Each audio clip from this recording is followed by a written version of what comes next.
Hello friends, this is SP Singh and welcome to Smarter Everyday. प्यारे दोस्तों, SST PYQs हम लोग कर रहे हैं जिसमें 100 क्वेश्चंस की सीरीज चल रही है और सुपर फास्ट रिवीजन हम लोग कर रहे हैं। ठीक है, तो जो भी विद्यार्थी इन क्वेश्चंस को कर लेते हैं डेफिनेटली उनके बहुत अच्छे नंबर आने वाले हैं। और अभी आपके पास बहुत कम समय बचा है, जितने ज़्यादा से ज़्यादा क्वेश्चंस प्रैक्टिस कर सकते हैं कर लीजिए। इसीलिए हमने सुपर फास्ट रिवीजन क्लास चला दी है। 100 प्रश्नों का क्वेश्चन 100 प्रश्नों का कलेक्शन आपके लिए लेकर के आ रहे हैं। तो जो भी विद्यार्थी क्लास में लास्ट तक बना रहता है डेफिनेटली बहुत कुछ सीखने वाला है। यहाँ से कई प्रश्न आपको एज इट इज एग्जाम में देखने को मिल जाएंगे। आइए शुरू करते हैं। पहला क्वेश्चन आपके सामने है और इसी तरीके से हम लोग बहुत बेहतरीन तरीके से इस क्लास को कंप्लीट करेंगे। 100 प्रश्न आएंगे, फटाफट कवर करेंगे। आइए शुरू करते हैं और पहला क्वेश्चन आपके सामने। क्वेश्चन कहता है कि नीचे दिए गए प्राकृतिक वनस्पति और क्षेत्र को दर्शाते टेबल पर विचार करें।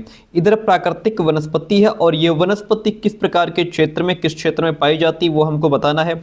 सबसे पहले आता है सदाबहार वन। क्या आता है? सदाबहार वन। ये वन ऐसे पौधों और वृक्षों को कहा जाता है सदाबहार जिन पर हर मौसम में पत्ते होते हैं। सदाबहार वन जो होते हैं इनमें जो पौधे होते हैं, जो पेड़ होते हैं सदाबहार वन में, उनमें हर मौसम में पत्ते होते हैं। ये वन उष्णकटिबंधीय क्षेत्र में पाए जाते हैं। कहाँ पाए जाते हैं? उष्णकटिबंधीय क्षेत्रों में पाए जाते हैं। जैसे आपका नीम हो गया, देवदार हो गया, चीकू, ये सब क्या है? ये सदाबहार वन के अंतर्गत ही आते हैं। ये शीतोष्ण क्षेत्र में भी पाए जाते हैं, इसलिए ये इसके साथ भी मैच करेगा और ये इसके साथ भी मैच करेगा, क्योंकि ये उष्णकटिबंधीय क्षेत्र और शीतोष्ण क्षेत्र दोनों में पाए जाते हैं। ठीक है, तो ए जो है 1 2 दोनों के साथ जाएगा। ए जो है 1 2 दोनों के साथ में जाएगा। फिर आता है पर्णपाती वन की बात आती है।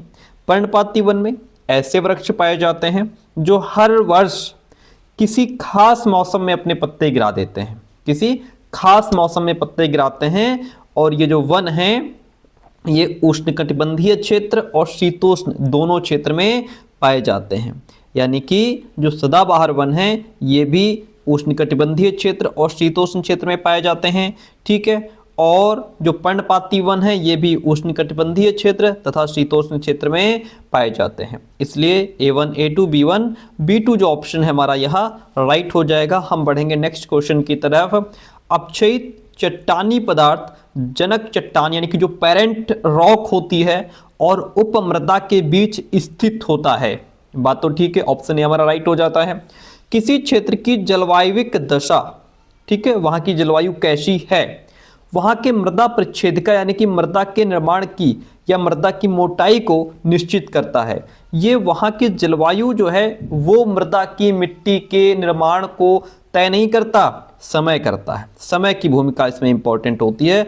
मृदा परिच्छेदिका की मोटाई कितनी है, इसमें इंपॉर्टेंट रोल होता है टाइम का। किसका होता है? समय का, ना कि जलवायु का। इसलिए ये कट जाएगा, फर्स्ट राइट हो जाएगा। ए सही है लेकिन बी गलत हो जाएगा।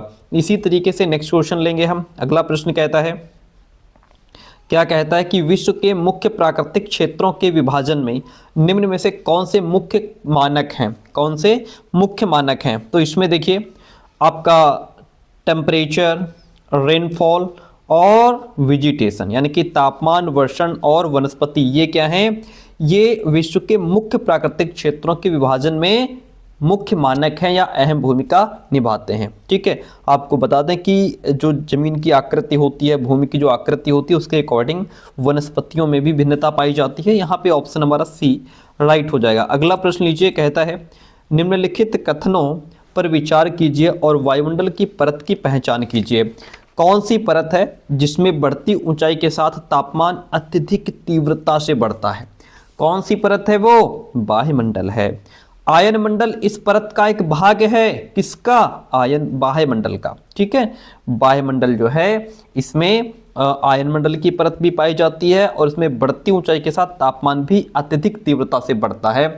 और इसी मंडल में जो है कि रेडियो तरंगे भी पाई जाती हैं। किसमें? बाह्यमंडल में। Option 4 is the right one over here. अगला प्रश्न कहता है उच्च दाब किससे संबंधित है, यानी कि हाई प्रेशर किससे संबंधित है? तो ये आपका क्लियर एंड सन्नी स्काइज यानी कि स्पष्ट और स्वच्छ धूप भरे आकाश से उच्च दाब संबंधित है। उच्च दाब के कारण आकाश जो है वो स्वच्छ और स्पष्ट होता है, क्लियर एंड जो है सन्नी होता है।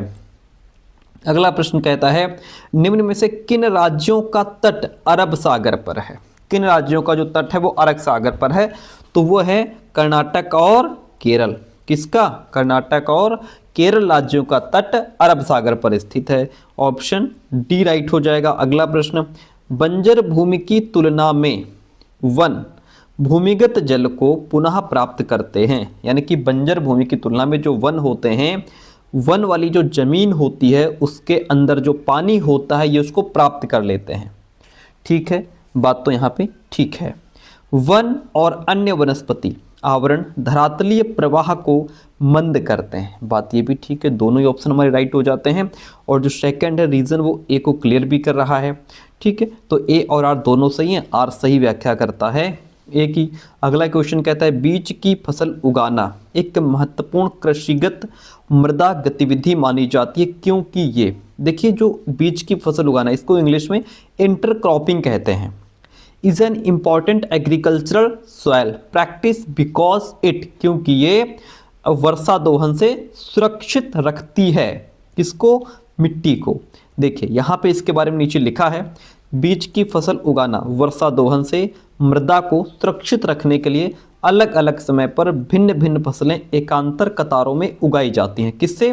वर्षा दोहन से मृदा को सुरक्षित रखने के लिए। तो यहाँ पे हमारा जो ऑप्शन रहेगा वो क्या हो जाएगा? वर्षा दोहन से मृदा को सुरक्षित रखती है। ठीक है, बीज की फसल उगाना, और प्रश्न भी पूछ रहा है मृदा गतिविधि के अकॉर्डिंग ही, इसलिए हम ऑप्शन नंबर सी के साथ में चले जाएंगे। अगला प्रश्न क्या कहता है? प्रश्न कहता है कि निम्नलिखित में से किस राज्य में एक विशेष जाल चीना वला मछली पकड़ने के लिए प्रयोग होता है। ये हमने जो क्लास 6 की पॉलिटी थी उसमें जो चैप्टर फर्स्ट था उसी में हमने पढ़ा था। तो ये कहाँ का है, किस राज्य में? उस राज्य का नाम बताइए। तो वो राज्य हो जाएगा हमारा केरल राज्य हो जाएगा। ठीक है, जो केरल है इसमें एक विशेष जाल चीना वाला मछली पकड़ने के लिए प्रयोग होता है केरल में। ओके, प्रश्न कहता है कौन सी स्थिति एक प्रकार से सामाजिक पूर्वाग्रह को चुनौती देती प्रतीत हो रही है। देखिए चुनौती वहाँ पे देंगे जैसे जहाँ पे वो जो पूर्वाग्रह तय किए गए हैं, वो जो धारणा बनाई गई है उसको जहाँ पे ब्रेक करेगा, जहाँ पे तोड़ेगा, वो चुनौती कहलाएगी। वह अशक्ल लड़का, यानी कि जिसकी शक्ल सूरत अच्छी नहीं है, जिसने अपने विद्यालय की चित्र प्रतियोगिता में आर्ट कॉम्पिटिशन में पुरस्कार जीता है अपनी व्हील चेयर पर। व्हील चेयर का प्रयोग यहाँ पे क्यों किया गया? क्लास 6 की पॉलिटी में हमने सेकंड चैप्टर में इसको पढ़ा था। ठीक है, व्हील चेयर पर अपना पुरस्कार प्राप्त करने के लिए मंच पर आता है। ये पूर्वाग्रह को चुनौती दे रहा है। कैसे? क्योंकि पूर्वाग्रह क्या होता है? पूर्वाग्रह मुख्य रूप से एक नकारात्मक धारणा होती है। जैसे हमने किसी को देखा कि जो पैरों से थोड़ा, जिसके पैर डगमगा रहे हैं। ठीक है, क्लास 6 की जो पॉलिटी पढ़ रहे थे तो उसमें बच्चे की भावना क्या थी? जो बच्चा व्हील चेयर पे था उसकी भावना ये थी, बच्चा कह रहा था कि मेरे पैर डगमगाते हैं तो लोग मुझे समझ रहे हैं कि उसका दिमाग भी ठीक नहीं है। तो यही बिल्कुल एग्जैक्ट यही हम भी सोचते हैं। अगर कोई व्हील चेयर पे है हम समझते हैं इसके जैसे इसके जब पैर ठीक नहीं है तो उसका दिमाग भी उतना डेवलप नहीं होगा, है ना। ये लोग धारणा बना लेते हैं बिना सच्चाई जाने, बिना फैक्ट तय किए। हम किसी के प्रति जो धारणा बना लेते हैं, किसी के बारे में जो सोच लेते हैं, वही तो पूर्वाग्रह कहलाता है। यहाँ पे बच्चा व्हील चेयर पे आया है तो उसका जरूरी नहीं है कि उसके पैर अगर ठीक नहीं है तो दिमाग भी ठीक ना हो सकता है उसका दिमाग तुमसे 10 गुना ज़्यादा तेज काम करता हो, है ना। ये सामाजिक पूर्वाग्रह को चुनौती दे रहा है यहाँ पे। ठीक है, तो ये ठीक है, यहाँ पे ऑप्शन आपका ए राइट हो जाएगा। ये क्या कर रहा है? सामाजिक पूर्वाग्रह को चुनौती दे रहा है। किसी कक्षा में बच्चे अपना भोजन ऐसे सहपाठी के साथ साझा करने से बचते हैं क्योंकि वह कच्ची बस्ती में रहता है। ठीक है, ये क्या है? ये तो सामाजिक पूर्वाग्रह है, ये उसको चुनौती नहीं दे रहा है। फर्स्ट ऑप्शन राइट हो जाएगा। हम आगे बढ़ेंगे, अगला प्रश्न लेते हैं। प्रश्न बहुत अच्छा है, कह रहा है कि निम्नलिखित में से कौन सा कथन सार्वजनिक स्वास्थ्य सेवाओं के संदर्भ में सही नहीं है। यानी कि क्वेश्चन हमारा क्या हो गया सर? क्वेश्चन हमारा नेगेटिव हो गया। ठीक है, कल हम आपको एक क्लास देने वाले हैं जिसमें नेगेटिव पॉजिटिव वर्ड बता देंगे, तो उससे आप बहुत जल्दी आंसर फाइंड आउट कर लेंगे। जब क्वेश्चन नेगेटिव हो तो आंसर भी नेगेटिव ही आएगा। देखिए, यह सरकार द्वारा चलाई जाने वाली स्वास्थ्य केंद्रों की एक श्रृंखला है, ये तो पॉजिटिव है। ठीक है, ये आंसर राइट नहीं होगा, ये ठीक बात है, हमें आंसर निगेटिव देना है। इसकी सेवाएं शहरी और ग्रामीण दोनों क्षेत्रों के लोगों को प्रदान की जाती हैं। जी हाँ, बिल्कुल। इन सेवाओं को चलाने के लिए धन उस पैसे से आता है जो लोग सरकार को टैक्स के रूप में देते हैं। जी बिल्कुल सही बात है। इलाज केवल, केवल क्या है? Negative word. केवल इतना निगेटिव वर्ड है, केवल हो, सिर्फ हो, है ना, ओनली, वही इंग्लिश में हो गया, या ही लगा हो, जैसे ही भी होता है निगेटिव वर्ड, ठीक है। ही का मतलब किसी एक तरफ झुकना या जोर देना किसी चीज़ पे। तो केवल इतना निगेटिव वर्ड है, अगर तुम्हें दिख जाए तुरंत इसको क्रॉस मार दो इस कंडीशन में, अगर क्वेश्चन इस तरीके से पूछ रहा है तो। इलाज केवल उन्हीं स्वास्थ्य संबंधी बीमारियों के लिए है जो असाध्य हैं? नहीं, बल्कि ये सरकार के द्वारा चलाई जाने वाली स्वास्थ्य केंद्रों की एक श्रृंखला भी है। इसकी सेवाएं शहरी ग्रामीण दोनों क्षेत्र के लोगों को प्रदान की जाती हैं। और ठीक है, तो इसलिए यहाँ पे कौन सी नहीं है? ये ऑप्शन हमारा ठीक नहीं है। अगला क्वेश्चन कहता है वो सही क्रम पहचानिए जिसमें बाजार कार्य करते हैं, जिसमें बाजार काम करते हैं। देखिए बाजार किस तरीके से काम करता है। बाजार जो है इसमें सबसे पहले तो आता है कौन? सबसे पहले प्रोड्यूसर आता है जो चीज़ों का उत्पादन कर रहा है, फिर उसके बीच व्यापारी आता है जो ट्रेडर है, ठीक है, और फिर लास्ट में उपभोक्ता यानी कि कंज्यूमर आता है। ये सीक्वेंस चलता है, पहले प्रोड्यूसर, फिर ट्रेडर, फिर कंज्यूमर, यानी उत्पादक, व्यापारी और उपभोक्ता। ये बाजार का कार्य है, यानी कि सीक्वेंस है। बुनकर सहकारी संस्थाओं के संदर्भ में निम्नलिखित कथनों पर विचार कीजिए, सही विकल्प का चयन कीजिए। इसको हमने कहाँ पे पढ़ा था? जब हम लोग दादन व्यवस्था पढ़ रहे थे उसके नेक्स्ट पेज पे इसको हमने पढ़ा था। देखिए कथन एक कहता है कि बुनकर सहकारी संस्था अधिक आय अर्जित करने के लिए बुनकरों की व्यापारियों पर निर्भरता बढ़ा देती है। नहीं, बुनकरों की व्यापारियों पर निर्भरता कम कर देती है, बढ़ाती नहीं है, कम कर देती है, ठीक है। इसलिए ए कट जाएगा, एक कट गया, ठीक है। एक सहकारी संस्था में बुनकर जिनका हित समान होता है इकट्ठे होकर परस्पर लाभ के लिए काम करते हैं। ओके, ये सेकंड वन राइट हो जाएगा। क्या राइट हो जाएगा? सेकंड ऑप्शन हमारा राइट हो जाएगा, क्योंकि ये बढ़ाती नहीं कम करती है। ओके, तो बुनकर सहकारी संस्थाएं व्यापारियों के ऊपर निर्भरता को कम करने और बुनकरों की आय बढ़ाने में सहायता करती हैं बुनकर सहकारी संस्थाएं। अगला प्रश्न कहता है निम्नलिखित में से कौन सा कथन भारत में लोकतंत्र के बारे में सही नहीं है? कौन सा सही नहीं है? निगेटिव क्वेश्चन है, निगेटिव आंसर आएगा। देखिए कहता है कि भारत एक प्रतिनिधि लोकतंत्र है। जी बिल्कुल है। ब्रिटिश राज के काल में कुछ भारतीयों को मताधिकार प्राप्त था। प्रथम आम चुनाव में भारत ने सार्वभौमिक मताधिकार को अपनाया। सरकार के निर्णय लेने की प्रक्रिया में लोगों की प्रत्यक्ष सहभागिता है। नहीं, प्रत्यक्ष सहभागिता नहीं है। ये क्या हो जाएगा? ये लोकतंत्र के बारे में सही नहीं है। Option fourth one is the right one in this question. विद्यालय में लड़के और लड़कियों को कुछ विषयों में चुनाव करना पड़ता है कि लड़के कौन सा विषय लेंगे, लड़कियां कौन सा विषय लेंगी। इसलिए नहीं कि उनका मन विषयों के प्रति रुझान है, कि उनका उन विषयों के प्रति रुझान है कि भाई हमारा रुझान मैथ्स में है तो हम मैथ्स ले रहे हैं, हम, और लड़कियों का रुझान होम साइंस में है तो वो होम साइंस ले रही हैं। इसलिए नहीं ले रही हैं कि उनका रुझान है, बल्कि इसलिए कि वे विशेष जेंडर के हैं। हम लड़के हैं, हम इंजीनियर बनेंगे, हम मैथ्स लेंगे। हम लड़कियां हैं, हम घर का काम करेंगी, चूल्हा चौका बर्तन करेंगी। हम विशेष जेंडर के हैं तो हम होम साइंस ही पढ़ेंगे, क्योंकि हमको घर में ही काम करना है, ठीक है। ये क्या है? ये स्टीरियोटाइपिंग है, ये जेंडर रूढ़िवादिता है, ठीक है। इसलिए सब्जेक्ट नहीं चूज कर रहे हैं कि उनका मन है इनको पढ़ने का, बल्कि वो बेचारे मजबूरी में चूज कर रहे हैं कि अब लड़के हैं, वो चेफ बनना चाहें, ठीक है, और वो खाना पकाने में माहिर हो, लेकिन मजबूरी में बेचारा मैथ ले रहा है क्योंकि वो लड़का है। अगर होम साइंस लेगा तो उसकी बेइज्जती होगी, इस डर से वो मैथ ले रहा है, तो ये रूढ़िवादिता हो जाएगी, ठीक है। तो इसलिए यहाँ पे ऑप्शन बी आपका राइट हो जाता है। हम बढ़ते हैं नेक्स्ट क्वेश्चन की तरफ। क्वेश्चन क्या कहता है? डैश का अर्थ यह है कि नागरिकों पर, किसका अर्थ, एक सेकेंड, किसका अर्थ ये है कि नागरिकों पर जैसा वे सोचते हैं, कैसे वे अभिव्यक्त करना चाहते हैं, उनके विचार और जैसे वे अपने विचारों को कार्यों में बदलना चाहते हैं, पर कोई भी अव्यवहारिक प्रतिबंध नहीं है। ये क्या है? ये न्याय है, समानता है, स्वतंत्रता है या बंधुत्व है? अरे प्यारे दोस्तों, ये स्वतंत्रता है, यानी कि हमको फ्रीडम है कि हमारे दिमाग में जो विचार आया अब उसको व्यवहार में लाएं, उस पर काम करें, उसको कार्य का रूप दें। ये हमें स्वतंत्रता है। हम मतलब हमें कोई बाध्य नहीं कर सकता इसके लिए कि तुम ये काम नहीं कर सकते हो, ठीक है। या जैसा हम सोचते हैं वैसा अभिव्यक्त करते हैं, हम जो चाहें वो बोल सकते हैं, हम पर किसी का कोई दबाव नहीं है। इट इज कॉल्ड लिबर्टी, इसको स्वतंत्रता कहते हैं, ठीक है। और भारत के संविधान के भाग, उसको क्या कहते हैं, भाग 3 में, किसमें, भाग 3 के अंतर्गत अनुच्छेद 19 से लेकर के 22 में स्वतंत्रता का अधिकार प्रदान किया गया है। भाग 3 अनुच्छेद 19 से 22 में। अगला प्रश्न लीजिए, बड़ा प्यारा सा प्रश्न है आपके सामने।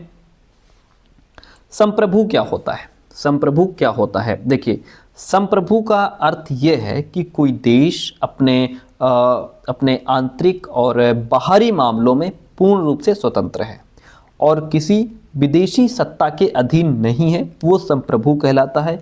इसमें क्या होता है, इसमें लोगों को निर्णय लेने का सर्वोच्च अधिकार है। इसमें लोगों को निर्णय लेने का सर्वोच्च अधिकार है। तो ये फर्स्ट वन सेकंड के साथ में चला जाएगा, ठीक है।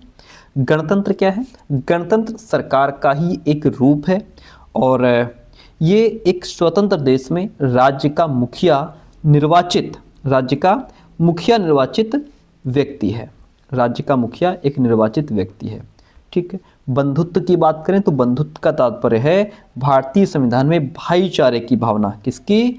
भाईचारे की भावना को इंगित करता है। लोगों को भाई और बहनों की तरह रहना चाहिए। धर्मनिरपेक्ष का मतलब है सरकार किसी भी धर्म का पक्ष नहीं लेगी। ओके, बात क्लियर है?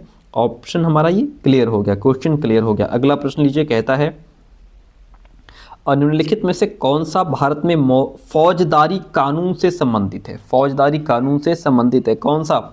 ऐसे व्यवहारों या क्रियाओं से निपटना जो कानून की दृष्टि में अपराध हैं, ये फौजदारी कानून से संबंधित है। अपराध की जांच के बाद अदालत में मुकदमा दायर करना, वेरी गुड। यदि व्यक्ति दोषी पाया जाता है तो उसे जेल भेजा जा सकता है या उस पर जुर्माना भी किया जा सकता है, ये भी ठीक है। न्यायालय में याचिका केवल प्रभावित पक्ष की ओर से की जाती है। केवल मैंने क्या कहा था? केवल निगेटिव वर्ड है। केवल कैसा वर्ड है? निगेटिव, ठीक है। तो यहाँ पे एक प्रश्न पॉजिटिव है तो पॉजिटिव आएगा, और निगेटिव का मतलब यहाँ पे है कि कौन सा भारत में फौजदारी कानून से संबंधित है। तो ये तो 3 संबंधित है, ये नहीं है, इसको हटा दो। ABC राइट हो जाएगा आपका, ABC राइट हो जाएगा। अगला प्रश्न लीजिए, कहता है भेदभाव के विरुद्ध, भेदभाव नहीं करते लोग, ठीक है, भेदभाव के विरुद्ध लड़ने और सामाजिक न्याय मांगने के लिए महिलाओं के आंदोलन में विभिन्न रणनीतियां प्रयोग की गई। निम्नलिखित में से क्या एक रणनीति नहीं है? भाई, आप भेदभाव के विरुद्ध लड़ रही हैं, आपको सामाजिक न्याय चाहिए, तो उसके लिए आप कैंपेन चला सकती हैं, आप अभियान कर सकती हैं, आप सभी एकजुट होकर के अपना जो है भेदभाव के विरुद्ध लड़ेंगे, ठीक है। आप प्रोटेस्ट करेंगे, आप विरोध करेंगे, भेदभाव करने वाले लोगों के प्रति आप विरोध करेंगे, लेकिन इसमें कहीं पर भी बहिष्कार करना ये रणनीति नहीं है। ऑस्ट्रेसिसेशन क्या है? ये बहिष्कार करना जो है रणनीति नहीं है। आप किसी का बहिष्कार नहीं करेंगे, आप अभियान चलाओ, आप एकजुट हो जाओ, आप विरोध करो, वो सब ठीक है, लेकिन बहिष्कार करना ये किसी प्रकार की कोई रणनीति नहीं है। अगला प्रश्न कहता है राजनीतिक एवं सामाजिक जीवन में जटिल मुद्दों का अर्थ निकालना श्रेष्ठ रूप से डैश के माध्यम से किया जा सकता है। यानी कि जटिल मुद्दों का अर्थ निकालना श्रेष्ठ रूप से कैसे किया जा सकता है? ये तभी हो सकता है कौशल का अधिग्रहण करके, या कक्षाओं का डिजिटलाइजेशन करके, या इसमें जो लर्नर्स हैं, जो विद्यार्थी हैं, वो एक्टिव होंगे तभी ये पॉसिबल है, या वांछित उत्तरों को बढ़ावा देने के लिए पुनरावृत्ति वाले पाठों को सम्मिलित करके। देखिए, जहाँ भी बच्चा एक्टिव होगा ना, वो ऑप्शन हमारा 99.999% सही हो जाएगा। जहाँ पे बच्चा एक्टिव है, जहाँ पे लर्नर एक्टिव है, जहाँ वो पार्टिसिपेट कर रहा है, ठीक है, तो ऑप्शन नंबर 3 आपका राइट हो जाएगा। ये कुछ ट्रिक्स होती हैं सीटेट पास करने की, ठीक है। कैसा भी क्वेश्चन, कठिन प्रश्न आ जाए, यदि आपको थोड़ी उस चीज़ की समझ है, जैसे बच्चा जो है हर तरीके से बच्चा एक्टिव होना चाहिए क्वेश्चन में, ठीक है। भले ही बच्चा आपकी खोपड़ी में मूंज कूट दे, लेकिन आपको बच्चे के पक्ष में ही जाना है, ठीक है। बच्चा भले ही आपके कंटाप मार के चला जाए, लेकिन क्वेश्चन के अकॉर्डिंग आप जो है बच्चे के प्रति निगेटिव नहीं जाएंगे। हम इसकी बात कर रहे हैं सीटेट की, हाँ एक्चुअली मत लेना, सॉरी, ठीक है। आगे बात करते हैं। यानी सीटेट का मतलब ही यही है, इसमें हर तरीके से हम बच्चे के पक्ष में ही जाएंगे, कहने का तात्पर्य यह है। उच्च प्राथमिक स्तर के विद्यार्थियों को लेखक की आत्मकथा से परिचित कराने के लिए, यानी कि लेखक की आत्मकथा जो है उससे परिचित कराने के लिए टीचर कक्षा में एक लघु चलचित्र यानी कि एक शॉर्ट फिल्म दिखाता है बच्चों को। कैसी फिल्म दिखाता है? एक शॉर्ट फिल्म दिखाता है, छोटी फिल्म दिखाता है। इसका मोस्ट रेलिवेंट रीज़न क्या होगा? इसका मोस्ट रेलिवेंट रीज़न ये होगा कि चलचित्र यानी जो फिल्म है वो मनोरंजन का एक महत्वपूर्ण साधन है। तो बच्चों को मनोरंजन करवा रहे हो तुम? नहीं, मनोरंजन तो हम नहीं करवाएंगे, क्योंकि ये दृश्य श्रव्य साधन है। दृश्य श्रव्य क्या है? ये एक पॉजिटिव वर्ड है। जहाँ दृश्य श्रव्य मिले वहाँ उसको ठीक कर दो। चलचित्र कम समय में अधिक सूचना उपलब्ध कराते हैं। हाँ, हम शॉर्ट फिल्म के माध्यम से उस लेखक की आत्मकथा के बारे में बच्चों को ज़्यादा जानकारी दे देंगे, ये भी ठीक है। चलचित्र मनोरंजन तो है ही, प्लस लर्निंग के लिए भी अवसर प्रदान कर रहा है। तो इसमें यहाँ पे हम मनोरंजन के साथ नहीं जाएंगे, क्योंकि ये ऑप्शन सिर्फ मनोरंजन की बात कर रहा है, लेकिन ये मनोरंजन और लर्निंग दोनों की बात कर रहा है, तो हम दोनों को साथ में लेके चलेंगे। इसलिए ऑप्शन डी भी राइट हो गया। हम बी, सी, डी के साथ में चले जाएंगे। अगला प्रश्न लीजिए। कहता है कॉलम ए कहता है कि एक अध्यापक के द्वारा जांच प्रश्नों की तकनीक को दर्शाता है और बी उससे संबंधित विस्तार को। कॉलम ए को बी के साथ में मिलान कीजिए। कहता है कि अधिक जानकारी इकट्ठा करना। अधिक जानकारी इकट्ठा करना से यहाँ पे मतलब है, यहाँ पे अभिप्राय है छात्र से और जानकारी इकट्ठा करना, यानी कि छात्र से और ज़्यादा इंफॉर्मेशन कलेक्ट करना। ठीक है। पुनः केंद्रित का मतलब क्या होता है? पुनः केंद्रित करना से अभिप्राय है कि छात्र से उसी बिंदु पर और प्रश्न पूछना, छात्र से उसी पॉइंट पर और क्वेश्चनिंग करना। याद दिलाने का प्रयास करना बच्चा। याद दिलाने का प्रयास करने से मतलब है कि छात्र को संकेत देना, यानी कि आप उसको याद दिला रहे हैं चीज़ों को, है ना, याद दिलाने का प्रयास कर रहे हैं, आप हिंट दे रहे हैं उसको।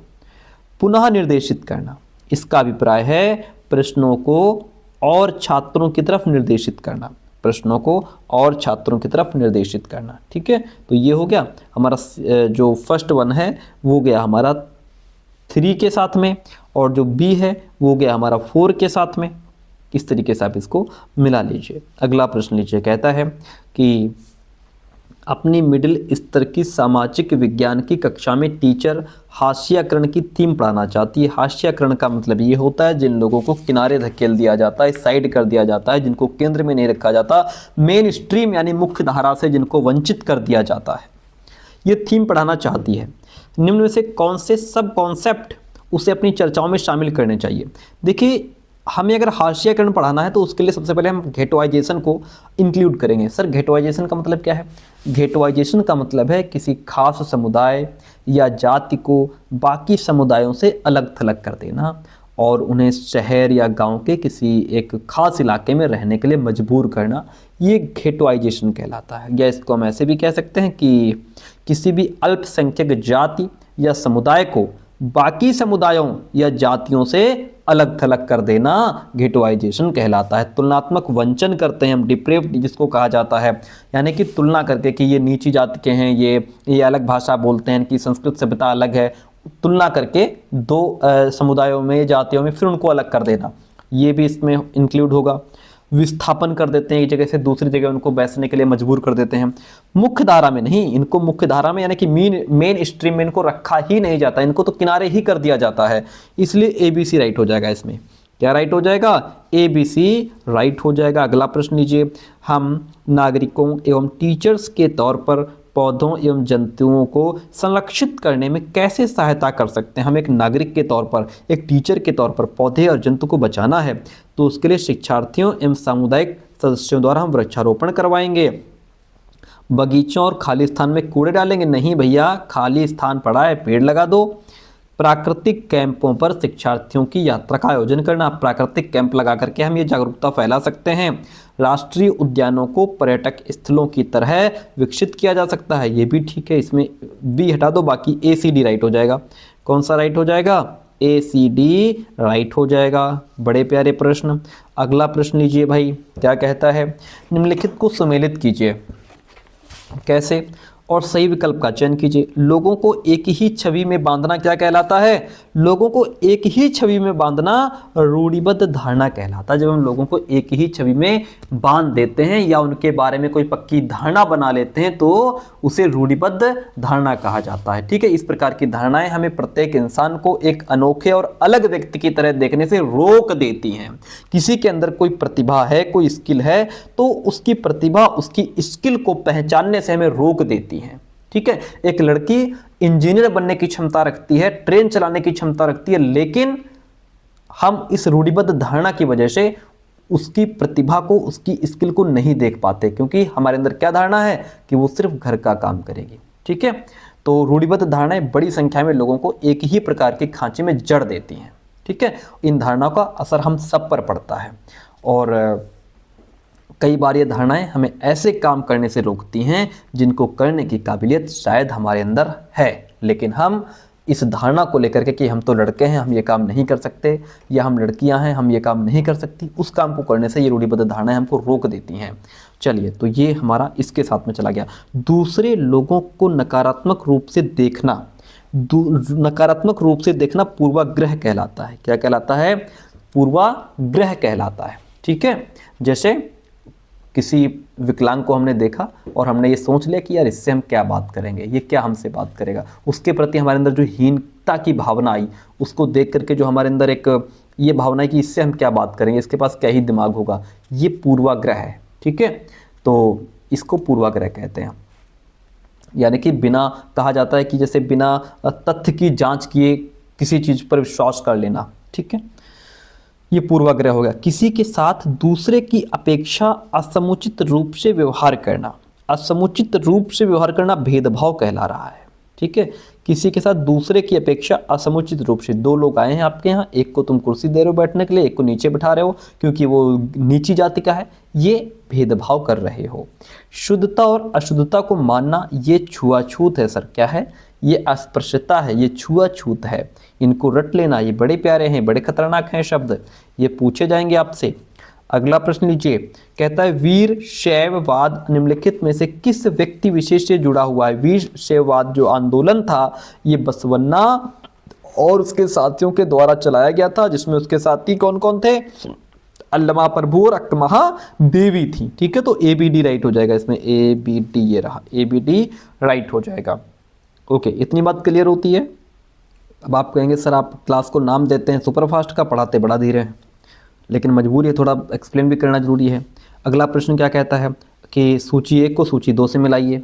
अब इसमें क्या है कि वेलार किसको कहा जाता था? तो वेलार हम आपको बता दें, वेलार किसको कहा गया? बड़े भूस्वामियों को वेलार कहा जाता था, साधारण हलवाहों को उणवार कहा जाता था, और भूमिहीन मजदूर अधिमई कहलाते थे, स्वतंत्र कृषक गृहपति कहलाते थे। खूब पढ़ा हमने, क्या खूब पढ़ा। बड़े भूस्वामियों को वेलार कहा गया, साधारण हलवाहों को उणवार कहा गया, भूमिहीन मजदूर अधिमई कहलाते थे, स्वतंत्र कृषक गृहपति कहलाते थे।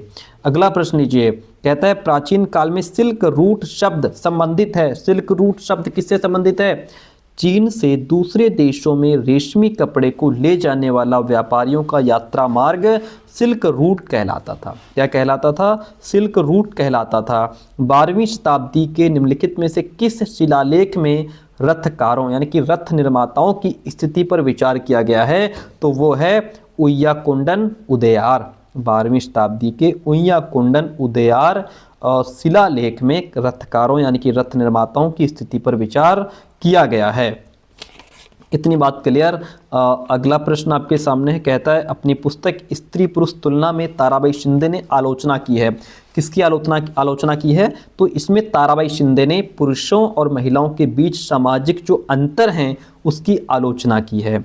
ठीक है, पुरुषों और महिलाओं के बीच प्राकृतिक अंतरों की आलोचना नहीं, कैसे सामाजिक अंतरों की आलोचना की गई है। केवल ए सही हो जाएगा।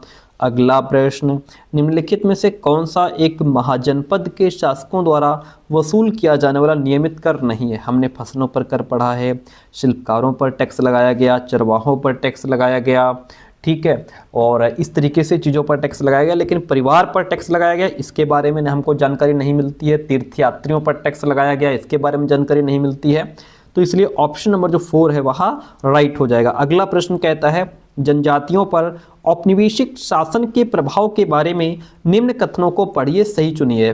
कहता है आरक्षित वन निजी अधिकार या विशेष अधिकार या तो पूरी तरह से प्रतिबंधित थे या उनमें केवल कड़ी शर्तों के अंतर्गत अनुमति दी गई थी।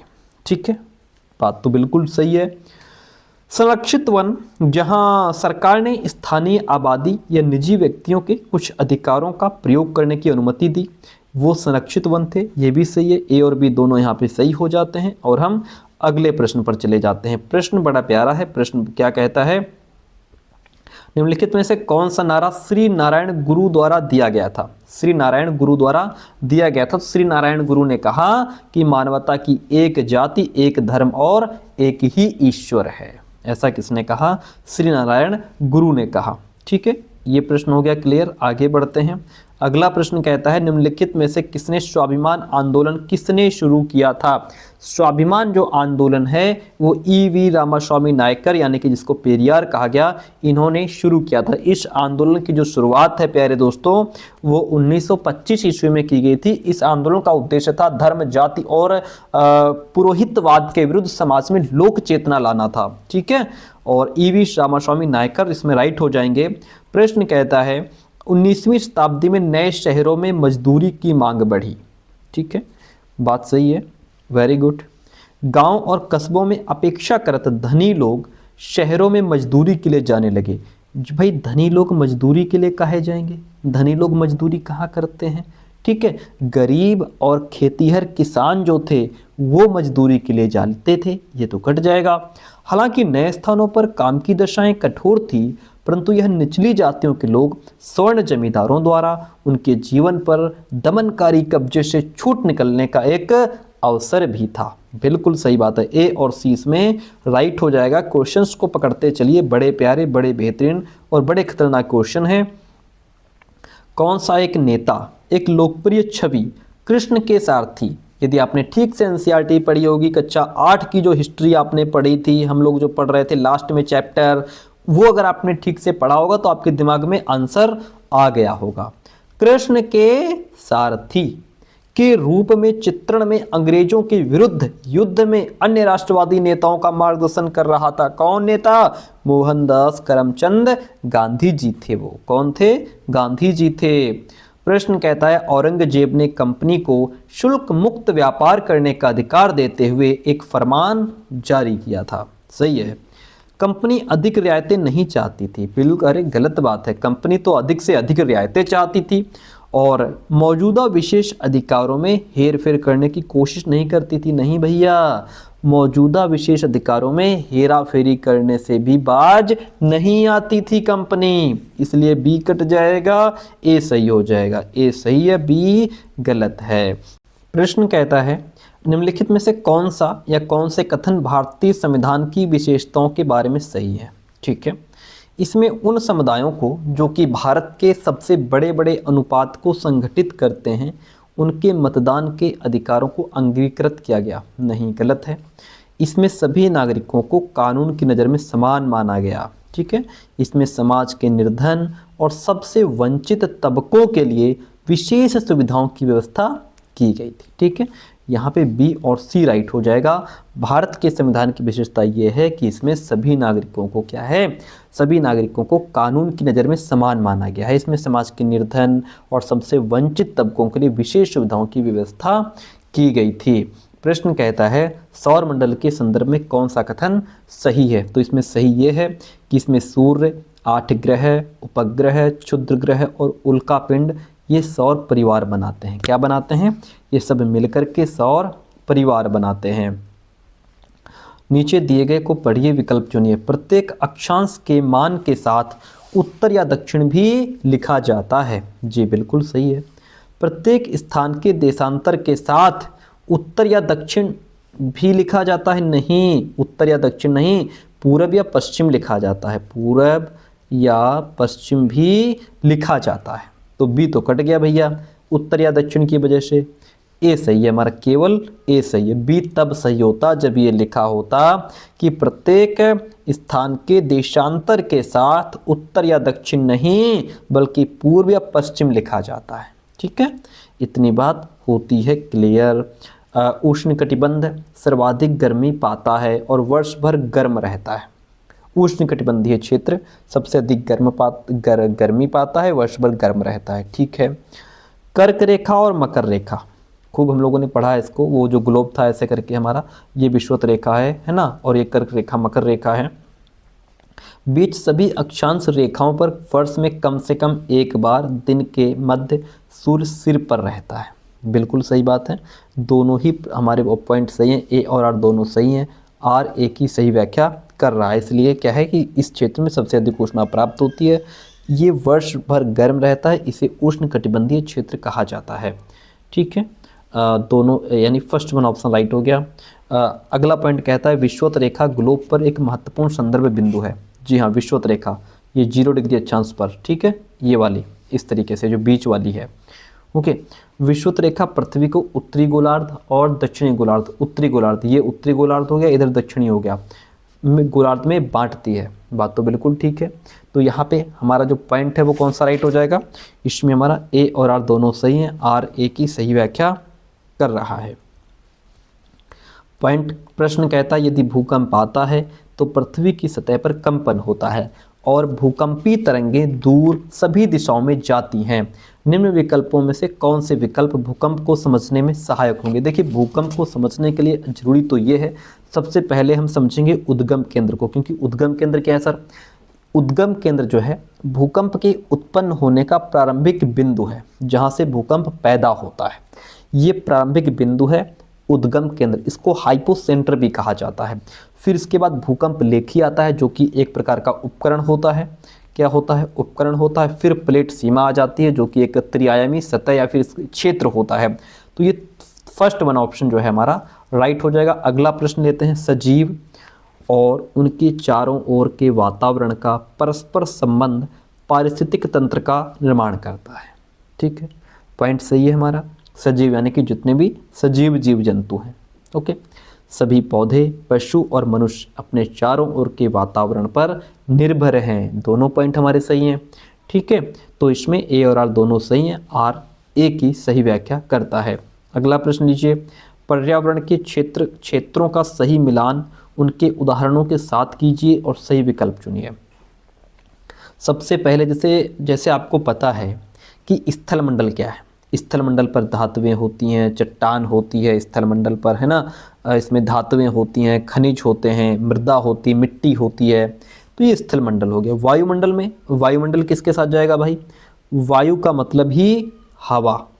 ठीक है, वायु का मतलब हवा, तो इसको इससे मिला दो। हवा की विभिन्न गैसों से निर्मित जो तह है वो वायुमंडल कहलाती है। जल मंडल मिला दो, जल को जल से मिला दो, जल को जल से मिला दो। जलमंडल यानी कि जल समूह, जैसे नदियाँ, झीलें, समुद्र सब जलमंडल में पाई जाती हैं।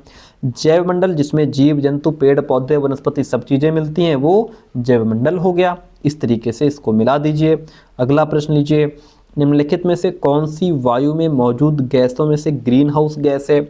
ग्रीन हाउस गैस कौन सी हो जाएगी, कार्बन डाइऑक्साइड गैस आपकी कौन सी है, ग्रीन हाउस गैस है इसमें से। अगला प्रश्न कहता है वायु विभिन्न गैसों का मिश्रण है। जी हाँ, वायु के विषय में सही कथन बताइए। पौधे वायु से सीधे नाइट्रोजन लेते हैं, ये किसने बता दिया। पौधे वायु से सीधे नाइट्रोजन न लेकर मिट्टी से जड़ों के द्वारा ग्रहण करते हैं। कहाँ से, मिट्टी से जड़ों के द्वारा नाइट्रोजन लेते हैं पौधे, सीधे वायु से नहीं, इसलिए इसको हटा दो। हरे पौधे ऑक्सीजन देते हैं। जी हाँ, हीलियम, आर्गन और ऑक्सीजन गैस वायु में प्रचुर मात्रा में पाई जाती हैं। किसने कह दिया, नाइट्रोजन सबसे ज़्यादा पाई जाती है 78%। ठीक है, हीलियम का तो परसेंटेज बहुत दूर है, 0.0005% है।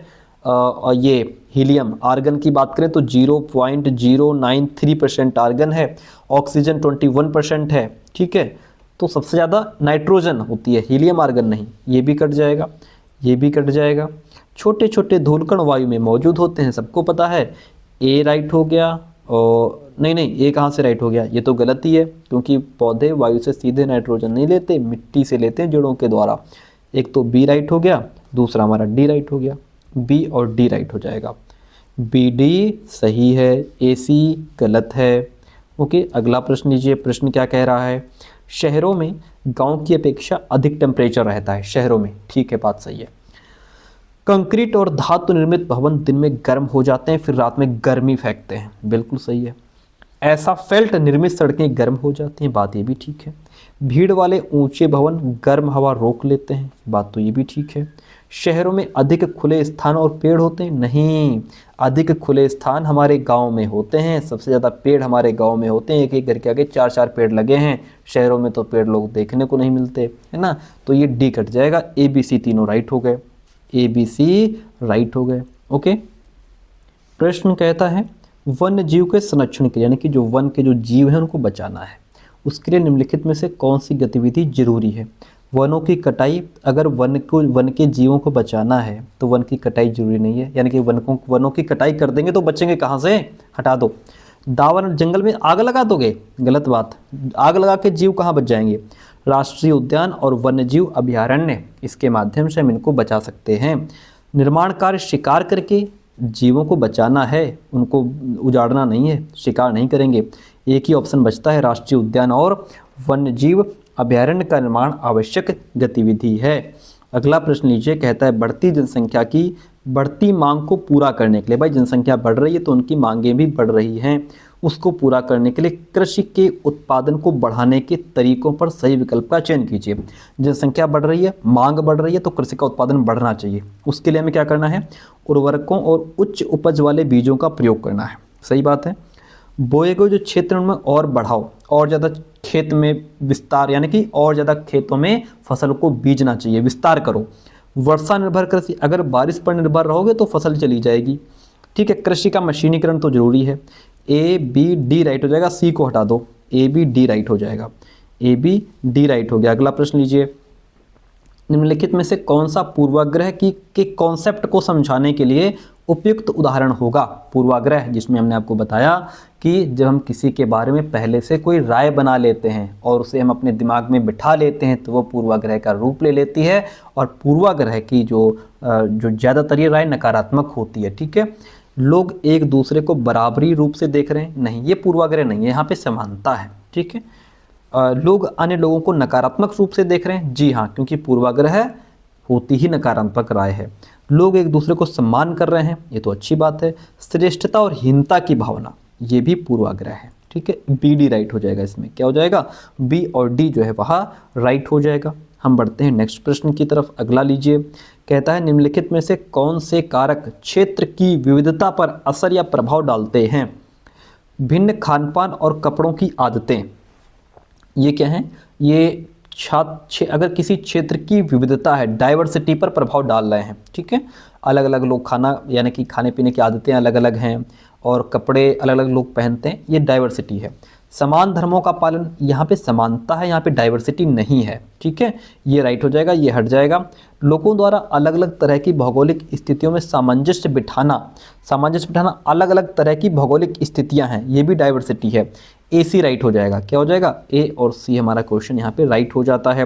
राज्य सरकार का कार्यकारी प्रमुख कौन होता है? राज्य सरकार का कार्यकारी प्रमुख राज्यपाल होता है। अनुच्छेद 153 के तहत प्रत्येक राज्य के लिए एक राज्यपाल का प्रावधान किया गया है। ये मंत्रिपरिषद की सलाह के अकॉर्डिंग काम करता है। कौन? राज्यपाल। अगला प्रश्न, भारत के द्वारा निम्नलिखित में से कौन सी सरकार की व्यवस्था को चुना गया? तो सरकार की संसदीय और संघीय व्यवस्था को चुना गया। किसको चुना गया? संसदीय और संघीय व्यवस्था को चुना गया। केंद्र और राज्य दोनों ही लेवल पर शासन की इस पद्धति को अपनाया गया है। अगला प्रश्न लीजिए। निम्नलिखित कथनों में से कौन सा कथन ग्रामीण भारत में जीवन के बारे में सही है? किसके बारे में? जीवन के बारे में। भारत में कुल किसानों में लगभग हर 5वें में से 4 बड़े किसान हैं। अरे नहीं भाई, गलत बात है। भारत में किसानों को जब अपेक्षित पैदावार नहीं मिलती तब वे कर्ज के जाल में बेचारे फंस जाते हैं, यहाँ तक कि लास्ट में जब नहीं कर्ज चुका पाते तो आत्महत्या तक कर लेते हैं। बात तो ठीक है। छोटे किसान अपने ऋण संबंधी आवश्यकताओं के लिए मुख्यतः बैंकों पर आश्रित रहते नहीं। छोटे किसान अपने ऋण के लिए, कर्ज के लिए, अपने तंगाली के हाल में बेचारे जमींदारों पर, साहूकारों पर जो है डिपेंड रहते हैं। जो जमींदार होते हैं, बड़े जमींदार, उनसे कर्ज लेते हैं, साहूकारों से कर्ज लेते हैं, ठीक है, और फिर ऊंचा ब्याज लगाते हैं, कर्ज तले दब जाते हैं, बेचारे आत्महत्या करने को मजबूर हो जाते हैं। इसलिए बी ऑप्शन इसमें राइट हो जाएगा, केवल बी सही है, ठीक है, केवल बी सही है, क्योंकि ये लोग बैंकों पर नहीं, कर साहूकारों पर और जमींदारों पर ऋण के लिए डिपेंड रहते हैं। निम्नलिखित कथनों को पढ़िए। भारत में 60% परिवार खेतीहर मजदूरों के रूप में काम करते नहीं। 60% नहीं करते भाई, कितने परसेंट करते हैं? 53% करते हैं। कितने करते हैं? 53%, ठीक है। भारत के लगभग 53% परिवार खेतीहर मजदूर के रूप में काम कर रहे हैं। खेतीहर मजदूर वो होते हैं कि जिनके पास अपनी जमीन नहीं होती, दूसरों की खेती पर काम करते हैं, या फिर घर की थोड़ी बहुत जमीन होती है, ठीक है। तो ये तो गलत हो गया। गांव में सीमित आय उपार्जन के अवसरों के चलते खेतीहर मजदूर दूरवर्ती स्थानों पर प्रवास करते हैं, ये भी ठीक है। किसानों से नियमित रोजगार की चाहत में खेतीहर मजदूर बाजार में प्रचलित वेतन से कम वेतन स्वीकार कर लेते हैं कि ये किसान हमको लगातार काम दे रहा है, हम अगर 4 दिन शहर चले गए, यहाँ से काम हमको, तो ये हमको काम देना बंद कर देगा, इसलिए बाहर की ढेर सारी नौकरी, यानी कि जो वहाँ पे प्रचलित वेतन है उसको छोड़ दो, यहाँ पे कम मिल रहा है वो ठीक है, लेकिन 12 महीने मिल रहा है वो सही है, इसलिए वो इसको एक्सेप्ट कर लेता है। बी सी राइट हो जाएगा, बी और सी यहाँ पे राइट हो जाएगा। ओके, यहाँ पे 53% होगा, 60 नहीं है। अगला प्रश्न कहता है किसी देश में प्रजातंत्र की मजबूती के लिए क्या जरूरी है? किसी देश में प्रजातंत्र की मजबूती के लिए नियमित रूप से चुनाव का आयोजन होना चाहिए, निर्णय प्रक्रिया में जनता की भागीदारी होनी चाहिए और जागरूक जनमत होना चाहिए, यानी कि लोग जागरूक हों। समर्पित नौकरशाही, not good, A B C right हो जाएगा, ए बी सी यहाँ पे राइट हो जाएगा। प्रश्न कहता है एक पुस्तक में स्त्रियों के चित्र गृहिणियों एवं घरेलू सहायिकाओं यानी मेड के रूप में, एक पुस्तक है उसमें जो स्त्रियों के चित्र हैं, स्त्रियों को खाना बनाते हुए दिखाया गया है, घर का काम करते हुए दिखाया गया है, मेड के रूप में उनको दिखाया गया है। और पुरुषों के जो चित्र हैं उसमें पुरुषों को इंजीनियर की तरह काम करते हुए, यानी कि वो इंजीनियर हैं, पायलट के रूप में, यानी कि जहाज उड़ाते हुए उनको दिखाया गया है। इस तरह का जो चित्रण है वो किस चीज़ को बढ़ावा दे रहा है? इस तरह का चित्रण जेंडर रूढ़िबद्ध धारणा को बढ़ावा दे रहा है। इससे बच्चे यही सीखेंगे कि जो औरतें हैं वो सिर्फ घर का काम करेंगी, घर और यानी कि घरेलू सहायिकाओं यानी मेड के रूप में रहेंगी, और जो पुरुष हैं वो इंजीनियर हो सकते हैं, एडवोकेट हो सकते हैं, पायलट हो सकते हैं, बाहर का काम करेंगे। ये जेंडर रूढ़िबद्ध धारणा को बढ़ावा दिया जा रहा है इसमें। सभी लोकतांत्रिक देशों से उम्मीद की जाती है कि उनके पास संविधान अवश्य होगा। जी बिल्कुल होगा, और ये आवश्यक नहीं कि जिन देशों के पास अपने संविधान होते हैं वे सभी लोकतांत्रिक देश ही होंगे। दोनों पॉइंट सही हैं, ठीक है। आर एक ही सही व्याख्या भी यहाँ पे कर रहा है। अगला प्रश्न, भारत के संविधान के द्वारा भारत का वर्णन करने के लिए कौन से शब्द का उपयोग किया गया है? तो भारत को यहाँ पे राज्यों का संघ कहा गया है। क्या कहा गया है? राज्यों का संघ। संविधान के प्रथम अनुच्छेद में कहा गया है भारत राज्यों का एक संघ होगा, ठीक है। क्वेश्चन कहता है शोषण से मुक्ति, शोषण से मुक्ति के अधिकार का अर्थ है किसी को भी कम मेहनताना पर काम करने या बंधुआ मजदूर के तौर पर काम करने के लिए मजबूर नहीं किया जा सकता। वेरी गुड, सही बात है। अधिकतर सामाजिक न्याय संबंधी कानूनों का जन्म भारतीय संविधान में दिए गए मौलिक अधिकारों से हुआ है। दोनों ही पॉइंट हमारे सही हैं, ए और आर दोनों सही हैं, आर एक ही सही व्याख्या कर रहा है।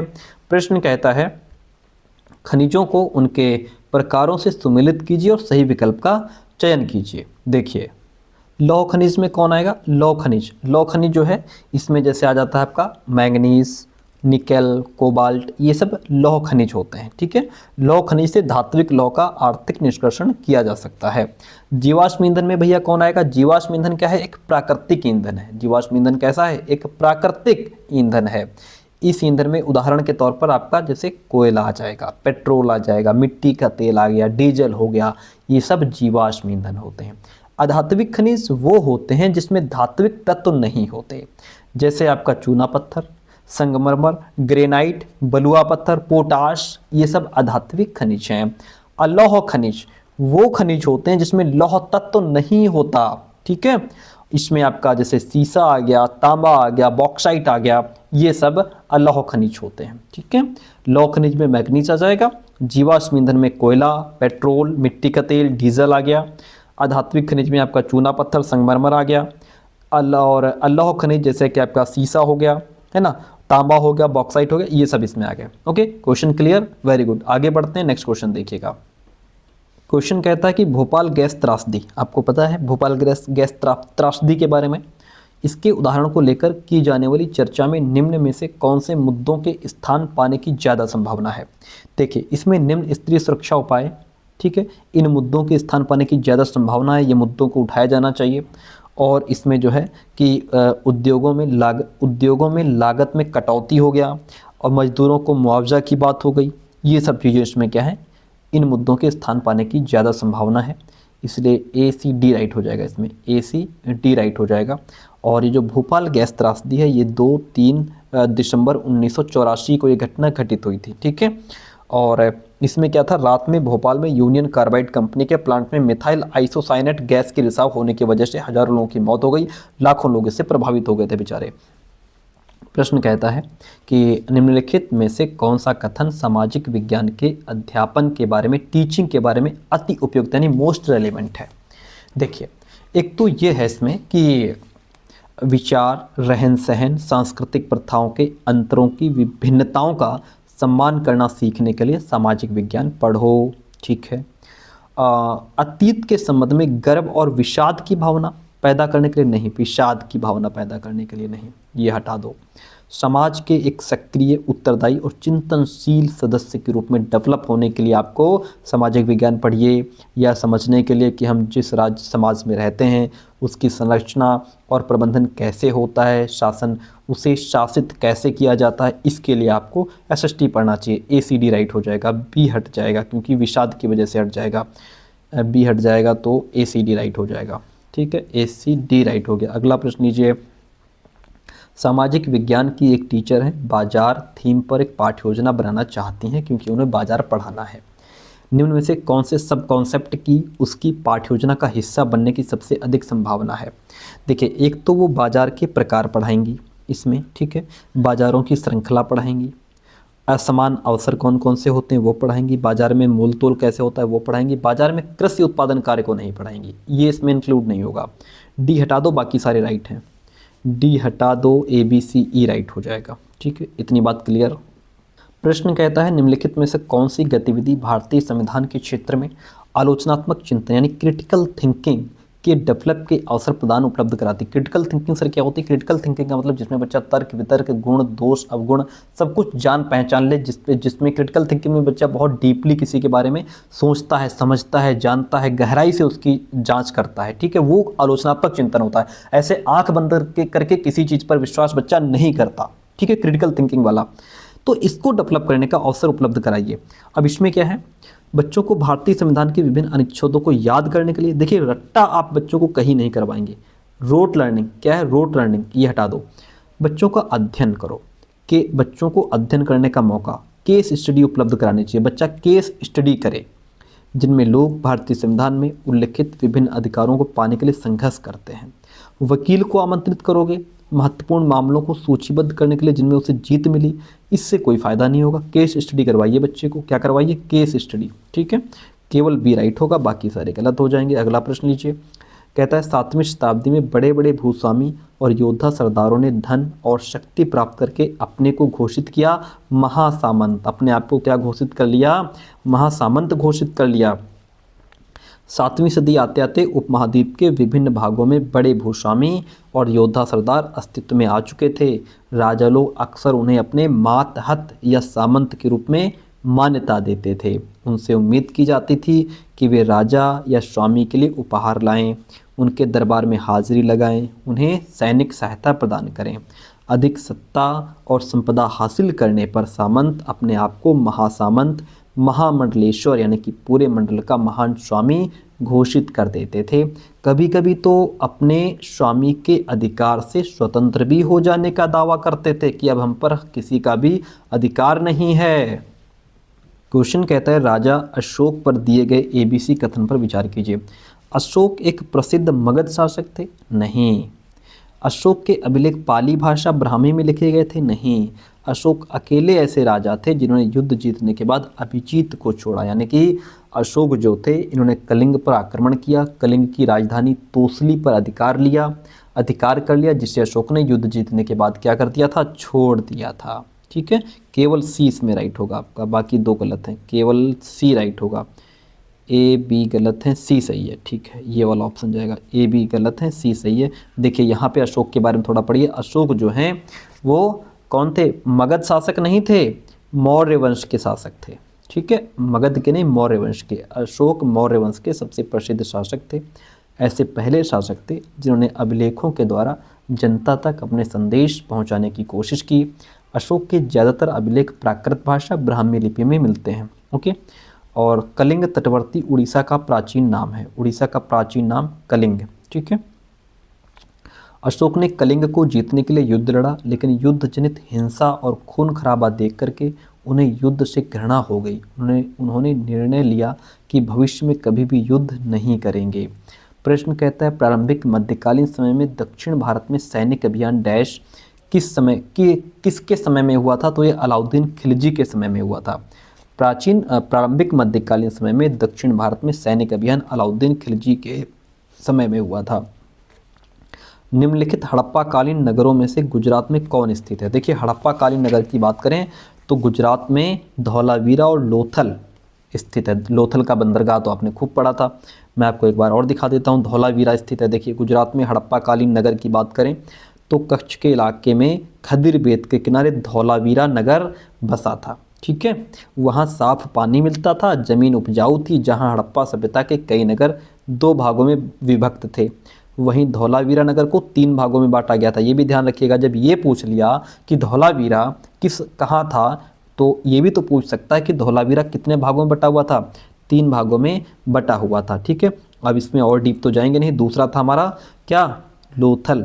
गुजरात की खंभात की खाड़ी में मिलने वाली साबरमती की एक उपनदी के किनारे बसा लोथल नगर कहाँ था? गुजरात में बसा हुआ था, जहाँ कई कीमती पत्थर जैसा कच्चा माल आसानी से मिल जाता था। यहाँ पत्थरों, शंखों और धातुओं से बनाई गई चीज़ों के महत्वपूर्ण केंद्र थे। इस नगर में एक भंडार गृह भी था। इस भंडार गृह से कई मोहरें, मुद्रांकन, मोहरबंदी भी मिले हैं। लोथल का बंदरगाह, ये बड़ा तालाब लोथल का बंदरगाह रहा होगा, जहाँ समुद्र के रास्ते आने वाली नावें रुकती थी। संभवतः यहाँ पर माल चढ़ाया उतारा जाता रहा होगा। ये देखिए लोथल का बंदरगाह। अगला प्रश्न लीजिए। कहता है कि मुख्यतः पुरोहितों ने जैन धर्म का समर्थन किया। नहीं, पुरोहितों ने नहीं, व्यापारियों ने किया था। किसने किया था सर? व्यापारियों ने जैन धर्म का समर्थन किया।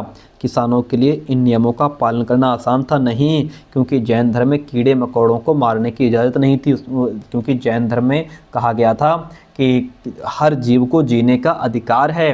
तो यहाँ पे जो किसान होते थे वो बेचारे खेतों में जाते थे, कीड़े मकोड़े उनसे मर जाते थे, तो इसलिए इन नियमों का पालन करना उनके लिए आसान नहीं था। ये भी गलत हो जाएगा। महावीर की शिक्षाएं 1500 वर्ष पूर्व वल्लभी नामक स्थान पर लिखी गई थी। जी हाँ, पुरुषों और औरतों के लिए जैन धर्म के नियमों का पालन करना बहुत आसान नहीं, बहुत कठिन था। इसलिए केवल 3 नंबर पॉइंट हमारा जो है वो राइट हो जाएगा। जैन धर्म के 24वें तीर्थंकर भगवान महावीर की शिक्षाएं जो हैं वो 1500 वर्ष पूर्व वल्लभी नामक स्थान पर लिखी गई थी।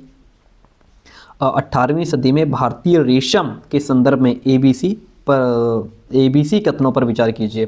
भारतीय रेशम की यूरोपीय बाजारों में भारी मांग थी। बात तो ठीक लग रही है, सही है। भारतीय रेशम की अच्छी गुणवत्ता सबको आकर्षित करती थी और भारत का निर्यात बढ़ा। ये भी बात ठीक है। भारतीय रेशम उत्पादक इस व्यापार से अच्छा कमाते थे। भारतीय रेशम उत्पादक तो इतना नहीं कमा पा रहे थे। ए बी राइट हो जाएगा। क्या राइट हो जाएगा इसमें? ए और बी राइट हो जाएगा। अगला प्रश्न लीजिए। ईस्ट इंडिया कंपनी के संदर्भ में निम्न कथन ए और आर को पढ़िए, सही चुनिए। कहता है कि 18वीं सदी के उत्तरार्ध में कंपनी ने कृषि में निवेश बढ़ाने की आवश्यकता पर बल दिया। जी हाँ, अर्थव्यवस्था संकट में थी और कंपनी अपनी राजस्व आय को लेकर आश्वस्त नहीं थी। ये भी पॉइंट सही है हमारा, इसलिए यहाँ पे ए और आर दोनों सही हो जाते हैं। आर ए की सही व्याख्या कर रहा है। क्वेश्चन कहता है निम्नलिखित व्यक्तियों में से किन्होंने 19वीं सदी में विधवा विवाह के समर्थन में सार्थक भूमिका निभाई थी? तो वो थे ईश्वरचंद्र विद्यासागर और वीरेशलिंगम पुंतलू, जिन्होंने 19वीं सदी में विधवा विवाह के समर्थन में अच्छी भूमिका निभाई थी। प्रश्न कहता है सत्यशोधक समाज की स्थापना किसने की? सत्यशोधक समाज की स्थापना ज्योतिराव फुले ने की थी। हरिदास ठाकुर ने क्या किया था सर? मतुआ पंथ की स्थापना किसने की थी? हरिदास ठाकुर ने की थी। घासीदास ने क्या किया था? इन्होंने सतनामी आंदोलन की शुरुआत किसने की थी? घासीदास ने। हरिदास ठाकुर ने क्या किया? मतुआ पंथ की स्थापना की। ज्योतिराव फुले ने क्या किया? सत्यशोधक समाज नामक संगठन की स्थापना की। अगला प्रश्न लीजिए, निम्नलिखित कथनों में से कौन सा औपनिवेशिक काल में जाति सुधारों के संदर्भ में सही है? चलिए, पहला कहता है प्रार्थना समाज की स्थापना 1867 में बंगाल में हुई। नहीं, बंगाल में नहीं हुई थी, बंबई में हुई थी। ठीक है, बंबई में हुई। 1867 ठीक है, 1867 ठीक है। प्रार्थना समाज की स्थापना 1867 में बंबई में हुई थी। ये कट जाएगा बंगाल की वजह से। हेनरी डेरोजियो ब्रह्म समाज के मुख्य अग्रणी थे। नहीं, हेनरी डेरोजियो ने यंग बंगाल मूवमेंट चलाया था, यंग बंगाल आंदोलन चलाया था। कट जाएगा। सिंह सभाओं ने सिख धर्म को जातीय भेदभाव से मुक्त कराने का प्रयास किया। ये सही है। ठीक है, ये तो कटा है। पेरियार ने वैदिक शास्त्रों के उद्धरण देते हुए जाति विभाजन के विरुद्ध दलील दी या पक्ष रखा? नहीं, ये तो पेरियार तो हिंदू वेद पुराणों के कट्टर आलोचक थे, इसलिए ये भी कट जाएगा। केवल 3 नंबर पॉइंट हमारा बचता है, यही राइट हो जाएगा। अगला प्रश्न लीजिए, ब्रिटिश प्रशासन में रोजगार के संदर्भ में ए और आर को पढ़िए, विकल्प चुनिए। कहता है भारतीय राष्ट्रवादी आंदोलन के मध्यमार्गी नेता चाहते थे कि सिविल सेवा की परीक्षा भारत और लंदन दोनों में आयोजित की जाए। ये चाहते थे, ठीक है, भारत और लंदन दोनों में आयोजित की जाए, ये बात तो ठीक है। वे चाहते थे कि कुछ सामाजिक गुटों या समूहों से लोगों को ब्रिटिश प्रशासन में अवसर दिए जाए। नहीं, वो ये नहीं कहते थे कि कुछ सामाजिक गुटों से, वो कहते थे समाज से। क्या कहते थे? वो कहते थे कि समाज से कुछ लोगों को लो और इसमें इंक्लूड करो। ठीक है, तो ये बात सही है यहाँ पे। ओके, ऑप्शन ए राइट हो जाएगा इसमें। केवल ए सही है किंतु आर गलत है। ए सही है किंतु आर गलत है, क्योंकि कुछ सामाजिक गुटों का लगाकर उन्होंने क्वेश्चन को गलत कर दिया। कौन से कथन रॉलेट सत्याग्रह के संदर्भ में सही है? रॉलेट सत्याग्रह की बात करें तो यह पंजाब और उसके आसपास के क्षेत्रों में हुआ, जिसके कारण जलियांवाला बाग वाली नृशंसता हुई। नहीं, हिंदू और मुसलमान दोनों ने एकजुट होकर भागीदारी की थी। यह विरोध मौलिक अधिकारों जैसे अभिव्यक्ति की आज़ादी, स्वतंत्रता को नकारने के विरुद्ध था। ये भी ठीक है। रविंद्रनाथ टैगोर ने इस आंदोलन के साथ पूर्ण एकता जताने के लिए अपनी नाइटहुड की उपाधि भी वापस लौटा दी। ये भी ठीक है। BCD तीनों ऑप्शन राइट हैं, क्योंकि आपको बता दें कि ब्रिटिश सरकार ने भारत के लोगों को कुचलने के लिए 1919 में, ठीक है, BCD तीनों ऑप्शन इसमें राइट हैं, इतना ध्यान रखना। 1919 में रॉलेट कानून बनाया कि इसके अंदर ब्रिटिश सरकार को ये अधिकार दिया गया कि वो किसी भी भारतीय को बिना मुकदमा किए जेल में बंद कर सकती है। इस कानून का भारतीयों ने पुरजोर विरोध किया और काला कानून की संज्ञा इसको दी थी। रॉलेट सत्याग्रह को काला कानून कहा था। BCD इसमें राइट है हमारा। कौन सा राइट है? BCD राइट है। अगला प्रश्न लीजिए, कहता है स्वतंत्रता के शुरुआती दशकों में भारी उद्योगों पर बल दिया गया और अर्थव्यवस्था सरकारी दिशा निर्देशों से चली। ठीक है, एक बड़ी जनसंख्या को गरीबी से मुक्त करना और तकनीक और औद्योगिक विकास पर आधारित आधुनिक देश का निर्माण करना एक महत्वपूर्ण लक्ष्य था। ये भी सही है। ए और आर दोनों सही हैं। आर ए की सही व्याख्या कर रहा है। प्रश्न कहता है असंख्य छोटे पिंड जो सूर्य का चक्कर लगाते हैं और मंगल तथा बृहस्पति ग्रह की कक्षाओं के बीच पाए जाते हैं, उनको क्षुद्र ग्रह कहा जाता है। क्या कहा जाता है? उनको क्षुद्र ग्रह कहा जाता है। कौन से देशांतर को भारत के लिए मानक याम्योत्तर माना गया है? डियर फ्रेंड, 82.5 डिग्री पूर्व को भारत के लिए मानक याम्योत्तर माना गया है। अगला क्वेश्चन लीजिए। कहता है कि कौन सा ऋतुओं में परिवर्तन के व्याख्यान के लिए सही है? ऋतुओं में परिवर्तन पृथ्वी के चारों ओर सूर्य की स्थिति में परिवर्तन के कारण होता है। नहीं, कट जाएगा। ऋतुओं में परिवर्तन परिक्रमण के कारण होता है। ठीक है, परिक्रमण की वजह से। जब उत्तरी गोलार्ध सूर्य की तरफ झुका होता है तब कर्क रेखा वाले क्षेत्रों में ऊष्मा अधिक प्राप्त होती है, गर्मी के मौसम का अनुभव होता है। इसलिए ऑप्शन बी राइट हो जाएगा, ए गलत हो जाएगा। अब कहता है कि जब ग्रीनविच पर 2 अपराह्न का समय हो तो 45 डिग्री पश्चिम में क्या बजा होगा? हमने आपको बताया था कि मान लो ये ग्रीनविच है, ठीक है, यहाँ पे 2 बज रहे हैं। ओके, अब यहाँ से 2 बज रहे हैं यहाँ पे। अब यहाँ से जब आप पूरब में चलेंगे तो 15 डिग्री पे 1 घंटे का समय बढ़ता है। 15 डिग्री बराबर 1 घंटा होता है। अब यह है 45 डिग्री, यानी 15 या 45, यानी 3 घंटे का समय यहाँ पे फ़र्क पड़ेगा। अगर हम पूरब में चलेंगे, ये पूरब है, ये क्या है, ये पूरब है, अगर पूरब में चलेंगे तो समय प्लस हो जाएगा, ठीक है, यानी कि 2 3 5, यानी कि 5 बज जाएंगे अगर पूरब में चलते तो। लेकिन ये पश्चिम में जाने को कह रहा है, पश्चिम में समय माइनस होता चला जाता है, तो 2 से 1 बजेगा, 1 घंटा कम हो गया, 1 बजा, फिर 1 घंटा कम हुआ, फिर 12 बजा, फिर 1 घंटा कम हुआ, फिर 11 बजा, यानी 3 घंटे कम होंगे पीछे जाएंगे तो 11 पूर्वाह्न हो जाएगा। क्या हो जाएगा, 11 पूर्वाह्न हो जाएगा। बहुत सिंपल वे में बताया है इसको। वनस्पतियों के लिए दिए गए कथन ABC पर विचार कीजिए, सही विकल्प चुनिए। अब ये कहता है कि घास स्थल मध्यम वर्षा वाले क्षेत्रों में विकसित होते हैं, यानी कि जो घास वगैरह है, घास का जो अत्यधिक डेवलपमेंट है, विकास है, वो वर्षा वाले क्षेत्रों में होता है, क्योंकि जो घास है उसको उगने के लिए पानी की आवश्यकता निरंतर समय में आवश्यक होती है। झाड़ियाँ जो हैं वो केवल शुष्क क्षेत्रों में पैदा हो जाती हैं। वनस्पति की वृद्धि तापमान और नमी पर निर्भर करती है, ये भी ठीक है।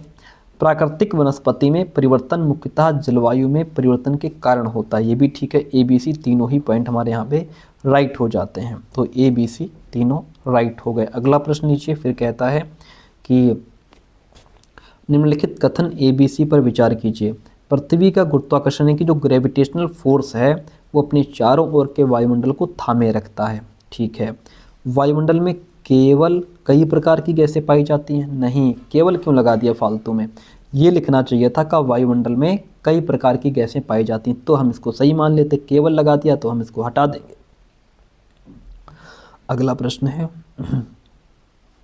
जैवमंडल पृथ्वी का एक संकीर्ण क्षेत्र है जहाँ केवल स्थल और वायु परस्पर मिलते हैं, नहीं, जैवमंडल में तो जीव जंतु पेड़ पौधे सब कुछ मिलता है, केवल इसमें भी लगा दिया, इसको भी हटा दो, ठीक है, केवल, यानी कि ओनली फर्स्ट वन आंसर जो है वह राइट हो जाएगा।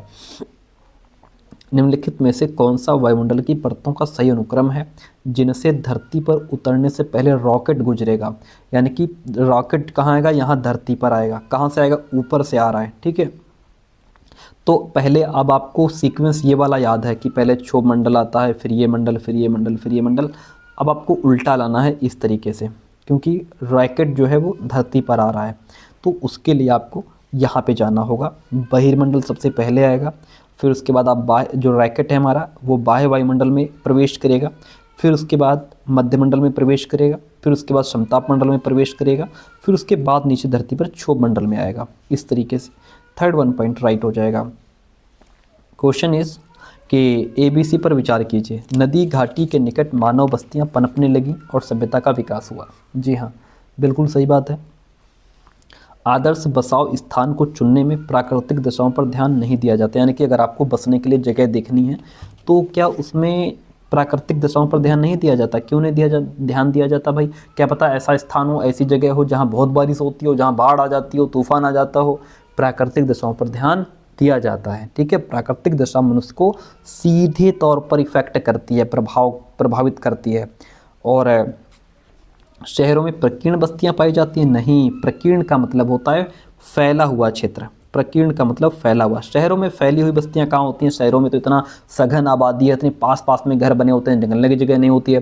फैला हुआ और प्रकीर्ण बस्तियां गाँव में पाई जाती हैं, शहरों में नहीं। प्रकीर्ण बस्तियां गांव में पाई जाती हैं। हमारे यहाँ देखो गांव में कितने खुले मैदान से घर हैं, है ना। जितने हमारे गांव में ज़मीन, जितने में हम रहते हैं, उतना अगर शहर में हो तो करोड़ों की ज़मीन है, ठीक है। तो यहाँ बहुत खुली बस्तियाँ पाई जाती हैं, प्रकीर्ण आबादी पाई जाती है, इसलिए शहर की वजह से कट गया और इसकी वजह से ये कट गया। केवल ए राइट हो जाएगा इसमें, केवल ए सही है यहाँ पे, ठीक है। आगे बढ़ेंगे, अगला प्रश्न लेंगे। निम्न में से कौन से खनिजों के उदाहरण हैं? सही विकल्प का चुनाव कीजिए। अब इसमें आपके खनिज क्या हैं? ग्रेफाइट, नमक, चूना पत्थर, अभ्रक, ये क्या है? ये सभी खनिज हैं। ABCD सभी यहाँ पे राइट हो जाएंगे। आगे बढ़ेंगे, अगला प्रश्न लीजिए। रोपण कृषि के बारे में निम्नलिखित कथन AB पर विचार कीजिए। कहता है रोपण कृषि। रोपण कृषि मिश्रित का एक प्रकार है? नहीं, रोपण कृषि जो है ये मिश्रित का प्रकार नहीं है, क्योंकि इसके अंतर्गत एक समय में केवल एक ही चीज़ बोई जाती है। रोपण कृषि के मुख्य क्षेत्र विश्व के उष्णकटिबंधीय प्रदेशों में पाए जाते हैं, ये सही है, केवल बी सही हो जाएगा, केवल बी सही हो जाएगा। निम्नलिखित में से कौन सा वाक्य पूर्वाग्रह से ग्रसित होने का उदाहरण है? कहाँ पे इसमें व्यक्ति पूर्वाग्रह से ग्रसित है? देखिए, गांव के लोग मुख्य तौर पर खेती करते हैं, ये तो सिंपल सी बात है, इसमें कोई पूर्वाग्रह की बात ही नहीं है। गांव के लोग अच्छी अंग्रेजी नहीं बोल सकते, ये पूर्वाग्रह है। ये क्या है? ये पूर्वाग्रह है। जैसे गांव के लोग अच्छी अंग्रेजी नहीं बोल सकते, या गांव में आधे से ज़्यादा भारतीय गांव में रहते हैं, या ग्रामीण लोग काम की तलाश में शहरों की ओर स्थानांतरण करने को बाध्य होते हैं, ठीक है, या फसल की बुआई कटाई के समय परिवार के लोग खेतों में 12 से 14 घंटे तक काम करते हैं, ये सब पूर्वाग्रह हो जाएगा, ठीक है। कटाई का मौसम गांव के लोगों के लिए सबसे व्यस्त समय होता है, ये सिंपल सी बात है। गांव के लोग ज़्यादातर संयुक्त परिवारों में रहते हैं, ये भी साधारण सी बात है। लेकिन अंग्रेजी नहीं बोल सकते, ये क्या है? ये पूर्वाग्रह है। या अगर हम कह दें कि शहरी लोग केवल पैसे की चिंता करते हैं, लोगों की नहीं, ये पूर्वाग्रह होगा। या हम कह दें कि शहरी जीवन बड़ा आसान होता है, यहाँ के लोग बिगड़े हुए और आलसी होते हैं, तो ये जो है पूर्वाग्रह होगा, ठीक है। हम लोगों ने पढ़ा था एनसीईआरटी पॉलिटी में। कहता है कि कौन से ऐसे काम हैं जो विविधता को एक्सेप्ट करते हैं। भारतीय संविधान की 8वीं सूची में और अधिक भाषाओं को इंक्लूड किया गया है, ये तो ठीक है, ये तो डाइवर्सिटी को एक्सेप्ट कर रहा है कि भाई आप भाषाओं को इंक्लूड कर रहे हो, अच्छी बात है, ठीक है। समुदाय विशेष के यानी किसी विशेष समुदाय के व्यापारियों द्वारा चलाए जाने वाले शॉपिंग कॉम्प्लेक्सों का निर्माण करना, यहाँ पे बात ये हो रही है कि किसी विशेष समुदाय की बात हो रही है, तो ये इसमें डाइवर्सिटी कहीं भी नज़र नहीं आ रही है। विभिन्न सामाजिक वर्ग, इसमें डाइवर्सिटी है, यानी कि अलग अलग समाज के वर्ग के बच्चों को स्कूल में दाखिला देना, ये डाइवर्सिटी है, ये डाइवर्सिटी है। तो ए और सी इसमें राइट हो जाएगा, ए और सी राइट हो जाएगा। प्रश्न कहता है दादन व्यवस्था, पुटिंग आउट सिस्टम, इसकी सबसे बड़ी समस्या क्या है?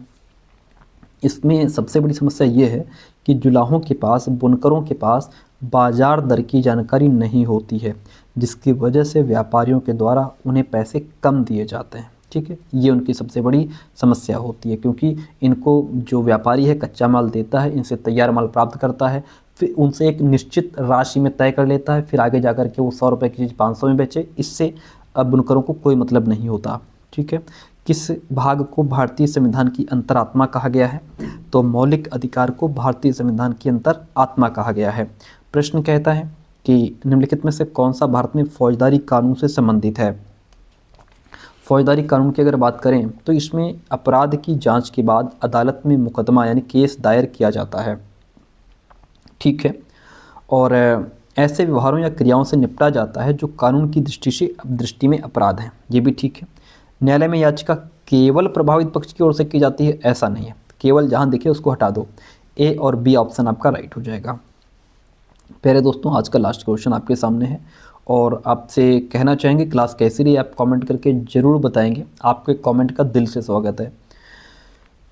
प्रश्न कहता है कौन सा अनुसूचित जाति एवं अनुसूचित जनजाति अत्याचार निवारण अधिनियम 1989 के बारे में सही है? तो देखिए, इसमें यह संविधान के अनुच्छेद 17 का संशोधन है? नहीं, इसमें उन अपराधों की सूची है जिन्हें अपमान के स्वरूपों के तौर पर पहचाना गया है, ठीक है।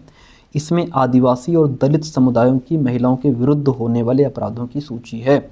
इसमें ऐसे कृत्यों या ऐसे कार्यों की सूची है जिनके द्वारा दलितों और आदिवासियों को वंचित रखा जाता है, ठीक है। 3 ऑप्शन राइट हो जाएंगे, बी सी डी तीनों ही हमारे यहाँ पे राइट हो जाते हैं। तो प्यारे दोस्तों, कैसे रही क्लास कमेंट करके जरूर बताइए। थैंक यू सो मच, मिलते हैं बहुत जल्दी नेक्स्ट क्लास में।